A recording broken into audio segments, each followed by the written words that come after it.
হে what's up guys, new another blog video. তো অনেকদিন ধরে ঈদের ভিডিওটা আপলোড করবো করে আপলোড করা হচ্ছিল না, তাই আজকে ভাবলাম আপলোড করা হোক। তারপর আমরা যাচ্ছিলাম করিমপুরের দিকে, আর করিমপুরে একটা পার্ক হয়েছে, সেই পার্কের ওখানে তারপরে চলে যাচ্ছিলাম আমরা। এত সুন্দর রাস্তা দেখতে দেখতে অনেক সুন্দর লাগছিলো, আর এদিকে রাস্তাগুলো সত্যি অনেক সুন্দর লাগে দেখতে, তুলনা করা যায় না। আর এত সুন্দর রাস্তা দেখতে দেখতে চলে যাচ্ছিলাম আমরা পার্কের উদ্দেশ্যে। আর ঈদের ভিডিও মানে অনেক দেরি হয়ে গেছে ছাড়তে, কারণ সময় পাচ্ছিলাম না ছাড়ার জন্য, কিছুই মানে অনেক কাজে ব্যস্ত ছিলাম, তাই তো এত লেট হওয়ার মানে আমার মেন এটাই কারণ।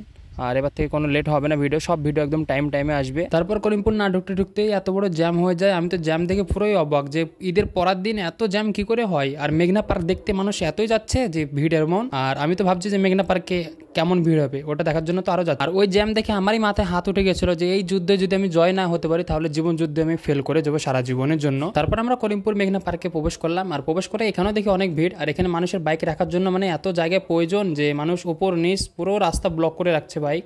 তো এটা দেখে আমরা অবাক হয়ে গেলাম যে এখানে এত ভিড় প্রচণ্ড। এবার দেখা যাক যে পার্কের ভিতরে কেমন ভিড় হচ্ছে। তারপর আমাদের বাইকটাকে নির্দিষ্ট জায়গায় পার্কিং করলাম, পার্কিং করার পরে আমরা এখান থেকে চলে আসলাম। এবার যাব পার্কের দিকে। আমাদের সঙ্গে কে কে আছে এটা পরিচয় করে দিই। আমাদের সঙ্গে আছে তামিম মামু, এই যে দেখতে পাচ্ছেন এটা তামিম মামু। আর আমাদের একটা বন্ধু আছে মন, আর তামিম মামুর মামাতো ভাই আছে, তারা আসছে। তো আমরা এই কজন ছিলাম একসাথে। তারপর আমরা পার্কের দিকে আসলাম, পার্কের দিকে এসে দেখি এত ভিড়। আর এখানে মেন গেট, এখান থেকে টিকিট কেটে ভিতরে যেতে হবে, আর প্রতিজন করে 10 টাকা নেবে টিকিট প্রতি।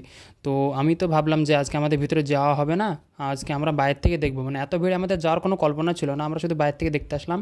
আর মানুষের মানে কীর্তিগুলো দেখাচ্ছি ভিডিওতে যে এত মানুষ শুধু এই পার্ক দেখার জন্য আসছে।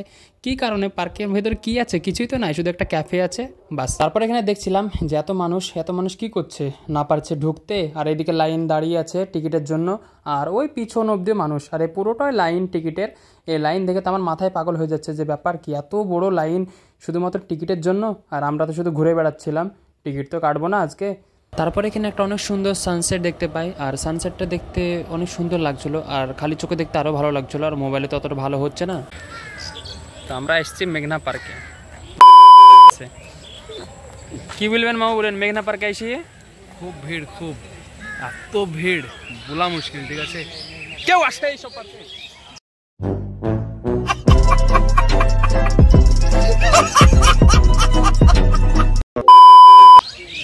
এত ভিড়ে জেনে মাঠের দিকে ঘুরে বেড়াচ্ছি। তারপর আমরা এই জঙ্গলের দিকে চোখ যাই, আর এই জঙ্গলে একটা দেখতে পেলাম যে জলের ফোয়ারা উঠছে। এটা মাটি থেকে না, এখানে নিচে পাইপ আছে, সেটা আমি ভালো মতন জানিও না, কিন্তু দেখতে ভালো লাগছিলো। আমি ভাবছি মনে হয় এটা নিচ থেকে উঠছে।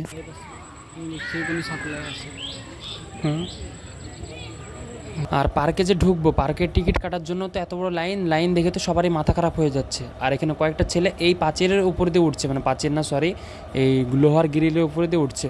তো আমি ওটাই দেখছিলাম যে এরা সত্যি উঠতে পারছে কি, কিন্তু এরা একবার তাড়া খাচ্ছে, এবং ভিতর আরও অনেক লোক আছে, ওরা মানা করছে আসতে। এরা প্ল্যান করছে যে কখন যাবো, কী করে উঠবো। তারপর আমাদের আর কি করার আছে, পারলাম না আমরা জীবন যুদ্ধ করে পার্কের ভিতরে ঢুকতে। এখন আমাদের বাড়ি যাওয়া ছাড়া আর কোনো উপায় নেই, তাই আমরা সোজা বাড়ির দিকে যাচ্ছি। আর এই ভিড়ের মধ্যে দিয়ে যেতে হচ্ছে, মানে এতটা বিরক্ত লাগছে কি বলবো। তারপরে অনেক গরম, আর কি বলবো। আর বাড়ি যাওয়ার সময় হঠাৎ আমার চোখের সামনে আসে টেডি। আর এই টেডি, আমি ভাবছি যে এত গরমে টেডি পড়েছে কি করে।